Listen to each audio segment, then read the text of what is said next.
Hi friends, எல்லோரும் எப்படி இருக்கீங்க?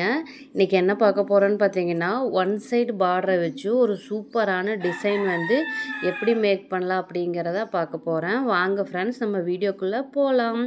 இது ஒரு லைட் பிங்க் கலர் saree. இதுக்கு என்ன டிசைன் பண்ணியிருக்கேன்னு தான் பார்க்கலாம் வாங்க. இப்போ ஃபஸ்ட்டு நம்ம என்ன எடுத்துக்க போகிறோன்னு பார்த்தீங்கன்னா, பேக் பார்ட் எடுத்துக்கலாம். நான் பேக் பார்ட்டில் ரவுண்ட் நெக்கு தான் சூஸ் பண்ணியிருக்கேன். ரவுண்ட் நெக்கில் நெக் எல்லாமே அடித்து வச்சுட்டேன். இப்போ பார்த்தீங்கன்னா, நான் பேக்கில் வி ஷேப் கட் கொடுத்து டிசைன் பண்ண போகிறேன். ஒன் சைடு பார்டரை யூஸ் பண்ணிக்கலாம். பேக்கில் யூஸ் பண்ணிவிட்டு இந்த மாதிரி ஸ்கேல் வச்சு வி கட் போட்டுக்கலாம். நம்ம இந்த மாதிரி ஃபஸ்ட்டு மார்க் பண்ணி எடுத்துக்கோங்க. அப்போ தான் நமக்கு ஸ்டிச் பண்ணும்போது ரொம்ப ஈஸியாக இருக்கும். நான் லைனிங் கிளாத் கொடுத்து லைனிங் கிளாத் மேலே வரைஞ்சி இந்த மாதிரி வி ஸ்டிச் போட்டு எடுத்துக்கிறேன். இது ரொம்ப ஈஸியாக தான் இருக்கும். பட் ஆனால் நம்ம கரெக்டாக போடணும். அந்த எட்ஜஸ் நல்லா ஷார்ப்பாக போட்டோம்னா தான் அது பார்க்குறக்கு நீட்டாக இருக்கும். அந்த ஷேப் நமக்கு கரெக்டாக வரும். கொஞ்சம் மெதுவாகவே செஞ்சாலும் நீட்டாக ஃபினிஷிங் வேணும்னா நீங்கள் கொஞ்சம் நிறுத்தி மெதுவாக செய்யுங்க. அதே மாதிரி இந்த இந்த இந்த மாதிரி சின்ன சின்ன கட்ஸ் போட்டு நீங்கள் எடுத்துக்கோங்க. அப்போ தான் நம்ம திருப்பும்போது நமக்கு ஈஸியாக இருக்கும். இந்த மாதிரி கட் பண்ணி எடுத்துகிட்டு அந்த எட்ஜஸில் சின்ன சின்ன சிசர் கட் கொடுத்து எடுத்துகிட்டு இந்த மாதிரி ஒரு விரலை விட்டு இந்த மாதிரி எடுத்துக்கோங்க. எடுத்துகிட்டு நல்லா வச்சு நீங்கள் அயன் பண்ணிட்டீங்கன்னா உங்களுக்கு சூப்பராக வி ஷேப் கிடச்சிரும். இப்போ நான் இது அயன் பண்ணலை. அப்படியே நான் எடுக்கும்போதே எனக்கு ஷேப் கரெக்டாக வந்துருச்சு. அதனால் நம்ம இப்போ இந்த ஒன் சைடு நம்ம பார்டரில் வச்சு நம்ம எடுத்துக்க போகிறோம். வச்சு அப்படியே ஒரு ஸ்டிச்சு போட்டுக்க போகிறோம். நேராக ஸ்ட்ரைட்டாக வச்சுக்கோங்க. ஸ்ட்ரைட்டாக உங்களுக்கு வைக்க தெரியலனா சின்ன சின்ன மார்க் பண்ணிங்கன்னா அந்த மார்க் மேலேயே அந்த வி வர மாதிரி நீங்கள் ஸ்டிச் பண்ணி எடுத்துக்கோங்க. இந்த மாதிரி வச்சுட்டு கரெக்டாக அது மேலே ஸ்டிச்சு போட்டுட்டு வாங்க. அப்போ தான் ப்ளேஸ் பண்ண மெஷர்மெண்ட்டுமே நமக்கு அந்த ஸ்ட்ரைட் லைன் கரெக்டாக கிடைக்கும். ஓகேங்களா? பாருங்கள், இந்த மாதிரி எடுத்து விட்டுக்கோங்க. ஓகேங்களா? இந்த மாதிரி சின்ன சின்னதாக மெதுவாக பொறுமையாக நம்ம ஸ்டிச்சு போட்டு எடுத்துக்கலாம். இப்போ நமக்கு பார்டர் ஒன் சைட் ரெடி ஆயிடுச்சு. இதை நான் ஃபுல்லாகவே கொடுக்க போகிறேன். அதனால பார்த்திங்கன்னா இதுவே பெரிய பார்டர் தான். இந்த சைடில் கொஞ்சம் பத்தாமல் இருக்குது பார்த்திங்களா? அதுக்கு பார்டரில் இன்னொரு கொஞ்சம் எடுத்து நம்ம இதில் தான் ஸ்லீவ் எடுக்க போகிறோம். ஸ்லீவ்லேயும் டிசைன் இதுதான் பண்ண போகிறோம். அதனால் இந்த மாதிரி இன்னும் மீதி இருக்கிற பார்டரையும் வச்சு நம்ம எடுத்துக்கலாம். எடுத்துகிட்டு அந்த இடத்துல ஒரு ஜாயிண்ட் போட்டுட்டோம்னா நமக்கு தெரியாது. சூப்பராக இருக்கும் இந்த டிசைன் பாருங்கள். இந்த மாதிரி நான் எடுத்துக்கிறேன். எடுத்துகிட்டு பார்டரை வச்சு ஸ்டிச் பண்ணிக்கிறேன். ஓகேங்களா? ஸ்லீவுக்கு தனியாக ஃபஸ்ட்டு கட் பண்ணி எடுத்து வச்சுட்டு மீதி இருக்கிற பார்டரை இதில் வச்சு நான் ஜாயின் பண்ணிக்கிறேன். இந்த மாதிரி ஒரு ஜாயிண்ட் போட்டு எடுத்துட்டோம்னா நமக்கு ஈஸியாக இது கிடச்சிரும். ஓகேங்களா? இது முடிச்சிட்டோம்னா நமக்கு பேக் பார்ட்டு முடிஞ்சிடும். பேக் பார்ட்டு முடிஞ்சிச்சுன்னா அடுத்தது நம்ம ஸ்லீவ் பார்ட்டுக்கு போயிடலாம். இதுக்கு கீழே லைனிங் வைக்க வேண்டியதில்லை. ஏன்னு பார்த்தீங்கன்னா ஏற்கனவே நம்ம லைனிங் வச்சு தான் ஸ்டிச் பண்ணியிருக்கிறோம். மறுபடியும் இதுக்கும் லைனிங் வச்சு அது மாதிரி ஸ்டிச் பண்ணோம்னா ரொம்ப திக்னஸாக போயிடும். அதனால் நான் பார்டர் கிளாத்தை மட்டும் வச்சு ஸ்டிச்சு போட்டுட்டேன். ஸ்டிச்சு போட்டுட்டு கீழே ஒரே மாதிரி கட் பண்ணி இந்த மாதிரி மடித்து அடிச்சுக்கிறேன். ஓகேங்களா? பாருங்கள், இந்த மாதிரி மடித்து அடிச்சிட்டோம்னா கீழேயும் நமக்கு பிசுறு தெரியாமல் ஃபினிஷ் பண்ணிடலாம். இந்த டிசைன் ரொம்ப சூப்பராக இருக்கும். போடுறக்கும் அவ்வளோ அழகாக இருக்கும். ஓகேவா? நமக்கு இப்போ பேக் பார்ட் முடிஞ்சுது. அடுத்தது நம்ம ஸ்லீவ் பார்ட் எடுக்க போகிறோம். ஸ்லீவில் உங்களுக்கு எவ்வளோ ஹைட்டு வேணுமோ நீங்கள் வச்சுக்கோங்க. எனக்கு நான் மொத்தம் 10 இன்ச் எடுத்திருந்தேன். அதில் 7 இன்ச்சில் ஒரு கட் பண்ணி எடுத்துக்கிறேன். கட் பண்ணி எடுத்துட்டு ஸ்லீவில் லெஃப்ட் ரைட் நான் பிரித்து வச்சுக்கிறேன். லெஃப்ட் ரைட் பிரித்து வச்சுக்கிட்டு நான் மெயின் கிளாத்துமே இப்போ கட் பண்ணி எடுத்துக்கிறேன். ஃபஸ்ட்டு மெயின் கிளாத் நான் கட் பண்ணாமல் வச்சுருந்தேன். அதனால் இப்போ இந்த மாதிரி மெயின் கிளாத்தை நான் கட் பண்ணி எடுத்துக்கலாம். கட் பண்ணி எடுத்துட்டு அதுக்கு அடுத்தது பார்த்திங்கன்னா இந்த மெயின் கிளாத்தில் தான் நம்ம அந்த வி கட் கொடுக்க போகிறோம்.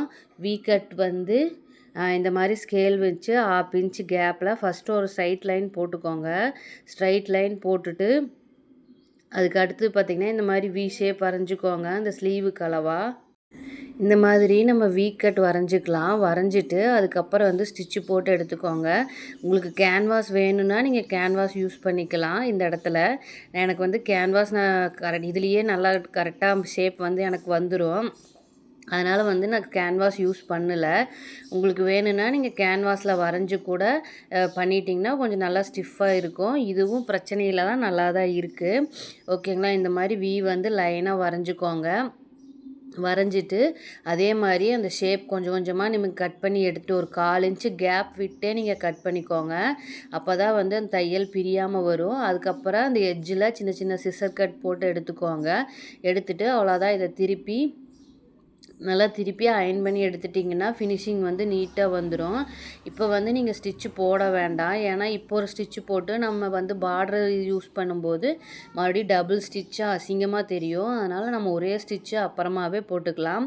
இந்த ஷேப்பை மட்டும் நீங்கள் கரெக்டாக எடுத்து விட்டு அயர்ன் பண்ணிட்டிங்கன்னா உங்களுக்கு கரெக்டாக வந்துடும்.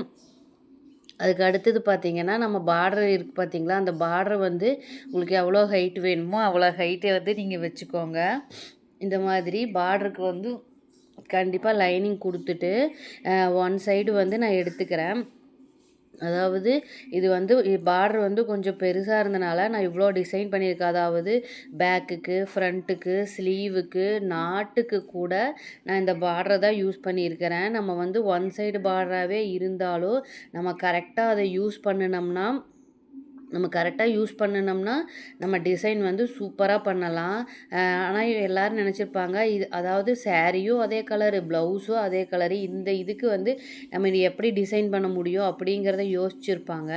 ஆனால் நான் வந்து இந்த பார்டரை வச்சு நம்ம இந்த அளவுக்கு டிசைன் பண்ணலாம் அப்படிங்கிறத நம்ம மைண்டில் வந்து ஃபஸ்ட்டே ஃபிக்ஸ் பண்ணிக்கணும். ஃபிக்ஸ் பண்ணிவிட்டு நம்ம இது கரெக்டாக இந்த இதுக்கு இவ்வளோ கிளாத்து, ஃபஸ்ட்டு ஸ்லீவுக்கு எவ்வளோ வேணும், ஸ்லீவ் வந்து நம்ம கம்பல்சரியாக நமக்கு டிசைன் வேணும். அதனால் ஸ்லீவுக்கு தனியாக கட் பண்ணி எடுத்து வச்சுட்டு, மீதி பேக்குக்கு எவ்வளோ வேணும் அதுக்கு தனியாக கட் பண்ணி எடுத்து வச்சுட்டு, அதுக்கப்புறம் மீதி இருக்குது நம்ம ஃப்ரண்ட்டுக்கு யூஸ் பண்ணிக்கலாம், அதுக்கு தகுந்த மாதிரி டிசைன் பண்ணிக்கலாம் அப்படின்னு சொல்லிவிட்டு நம்ம கால்குலேட் பண்ணி ஸ்டிச் பண்ணோம்னா ஃபினிஷிங் வந்து ரொம்ப சூப்பராக வரும். ஏன்னா நம்ம கட் பண்ணுறதுக்கு முன்னாடி எந்த டிசைன் வேணால் நம்ம சூஸ் பண்ணிக்கலாம். நம்ம கிளாத்தை வந்து எச்சு கம்மியாக மெஷர்மெண்ட் இல்லாமல் நம்ம எக்ஸ்ட்ராவாக வேஸ்ட் பண்ணுற மாதிரி நம்ம கட் பண்ணிட்டோம்னா நம்ம எந்த டிசைனுமே பண்ண முடியாது. அதனால் எப்போவுமே நீங்கள் ப்ளவுஸ் ஸ்டார்ட் பண்ணுறதுக்கு முன்னாடி ஃபஸ்ட்டு வந்து டிசைனை சூஸ் பண்ணிக்கோங்க. அந்த டிசைனுக்கு வந்து அந்த டிசைனுக்கு வந்து நம்ம பார்டர் வைக்கிறோமா இல்லை பைப்பிங் வைக்கிறோமா அதைங்கிறத சூஸ் பண்ணிவிட்டு அதுக்கு வந்து அந்த மெஷர்மெண்ட்டுக்கு அந்த கிளாத் இருக்குதா, பத்தாதான்னு பார்த்துட்டு நீங்கள் அதுக்கப்புறம் அந்த டிசைனை வந்து ஸ்டிச் பண்ண ஆரம்பிங்க. ஏன்னா பாதி தைச்சு பாதிக்கு பத்தாமல் போயிடுச்சுன்னா அது அதை விட சிரமமாக போயிடும். இப்போ வந்து நம்ம ஒன் சைடு வந்து அந்த வந்து ஸ்டிச்சு போட்டு நான் எடுத்துட்டேன். இதே மாதிரி கீழே ஒரு லேயர் நான் வைக்க போகிறேன். டபுள் லேயர் ஸ்லீவ் இது. அப்போ வந்து நமக்கு ஹைட் வந்து நான் கரெக்டாக கிடச்சிரும். இப்போ வந்து ஒரு ஸ்லீவ் நான் ரெடி பண்ணி எடுத்துட்டேன். அதே மாதிரி மறுபடியும் லைனிங் கிளாத்து கொடுத்து மெயின் கிளாத்தை கொடுத்து அதே மாதிரி நான் வரைஞ்சி எடுத்துக்க போகிறேன். அதாவது மேலே எந்த அளவுக்கு இருக்கோ அந்த அளவுக்கு மெஷர்மெண்ட் வச்சுட்டு நான் இந்த டிசைன் ஃபுல்லாமே டிசைன்ஸ் தான். இந்த ஸ்கேல் வந்து அவ்வளோ யூஸ்ஃபுல்லாக இருந்தது. இந்த ஸ்கேல் இருந்தனால நம்ம ஸ்பீடாக வந்து டிசைன் பண்ணி முடித்தாச்சு. ப்ளவுஸுமே சீக்கிரமாக முடித்தாச்சு. ஆனால் ஒரு சில பேர் சொல்லுவாங்க எனக்கு அதாவது 80 பாயிண்ட் லைனிங்கே போதும், எதுக்கும் இப்போ நீங்களே பாருங்கள், இப்போ எவ்வளோ லைனிங் வந்து கிட்டத்தட்ட எனக்கு இது 1 மீட்டர் லைனிங்கே பத்தாமல் தான் மறுபடியும் நான் எக்ஸ்ட்ராவாக லைனிங் 10 பாயிண்ட் எடுத்து தான் நான் வச்சுருக்கேன். என்ன ரீசன்னு பார்த்தீங்கன்னா டிசைன்ஸ் வைக்கிறதுக்கு எப்படியுமே லைனிங் வந்து எக்ஸ்ட்ரா தான் தேவைப்படும். அது வந்து அப்போ நம்ம அதே கலர் லைனிங் கொடுத்தா மட்டும்தான் ஃபினிஷிங் வந்து நீட்டாக இருக்கும். இது நம்ம வேறு கலர் கொடுத்தோம்னா ஃபினிஷிங் நீட்டாக இருக்காது. அதனால் ஒரு 10 டிசைன் ப்ளவுஸுக்கெல்லாம் ஒரு 10 பாயிண்ட் லைனிங் வந்து எக்ஸ்ட்ராவே எடுங்க.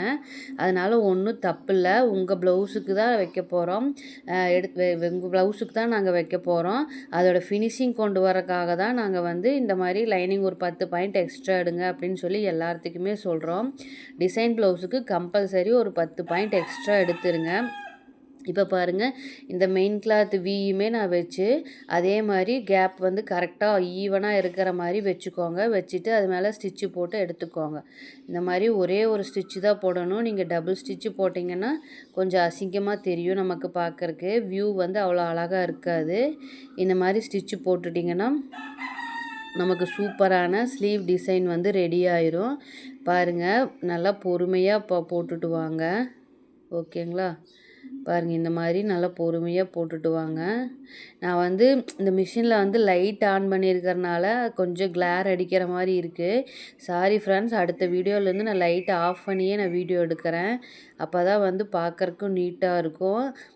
ஓகேங்களா? பாருங்கள் இப்போ வந்து கைட் எவ்வளோ இருக்கோ அதை மார்க் பண்ணிவிட்டு 2 ஸ்லீவும் ஒரே மாதிரி இருக்கான்னு நான் செக் பண்ணிவிட்டு இந்த மாதிரி எடுத்துக்கோங்க. எடுத்துகிட்டு கீழே வந்து மடித்து அடிச்சுக்கோங்க. அடிச்சிட்டிங்கன்னா நமக்கு வந்து ஸ்லீவ் பார்ட்டுமே ரெடி ஆயிரும்.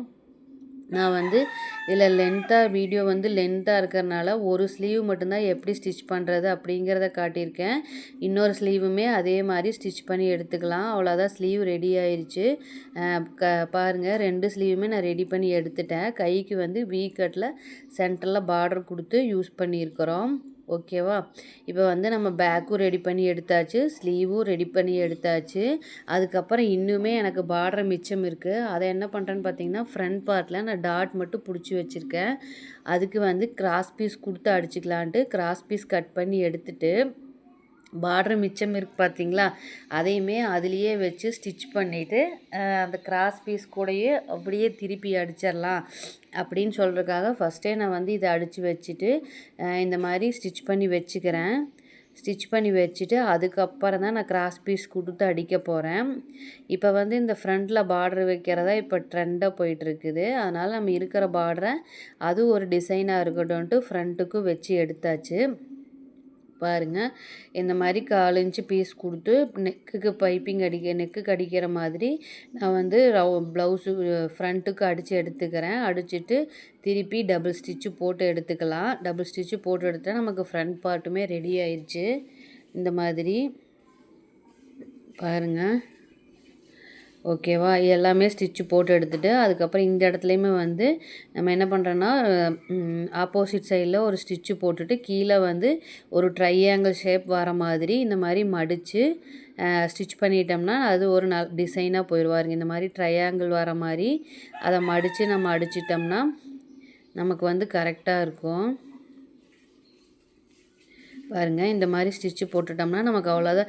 இப்போ பாருங்கள் ஒரே ஒரு ஒன் சைடு பார்டர் தான். நமக்கு டபுள் சைடு பார்டர் இருந்தால் கூட நம்ம இந்த அளவுக்கு டிசைன் பண்ணியிருப்போமான்னு தெரியாது. ஒரே ஒரு ஒன் சைடு பார்டரை கொஞ்சம் நம்ம யோசிக்கணும், அவ்வளோதான். யோசித்து எவ்வளோ சூப்பராக பண்ணியாச்சு பாருங்கள் டிசைனு. லேக்டனும் அந்த பார்டர்லையே தான் நான் மிச்சப்படுத்தி லேக்டனும் அதில் தான் வச்சுருக்கேன். பேக்குக்கு வந்து ஃபுல்லாக ஒன் சைடு ஃபுல்லாக வந்து யூஸ் பண்ணியிருக்கேன். 2 ஸ்லீவுக்குமே பாருங்கள் கிராண்டாக ஸ்டிச் பண்ணியிருக்கேன். ஃப்ரண்ட்லேயுமே நான் வச்சுருக்கேன் பார்ட்ரு யூஸ் பண்ணி. நமக்கு வந்து வேறு ஆப்ஷன் கிடையாது. ஏன்னு பார்த்திங்கன்னா சாரீ ப்ளவுஸு ஒரே கலராக இருக்கிறனால நம்ம பார்டரில் தான் டிசைன் பண்ணி ஆகணும் அப்படின்னு மைண்டில் ஃபிக்ஸ் பண்ணிவிட்டு அதுக்கு தகுந்த மாதிரி ஸ்டிச் பண்ணால் அழகான ப்ளவுஸ் வந்து நமக்கு கிடச்சிரும்.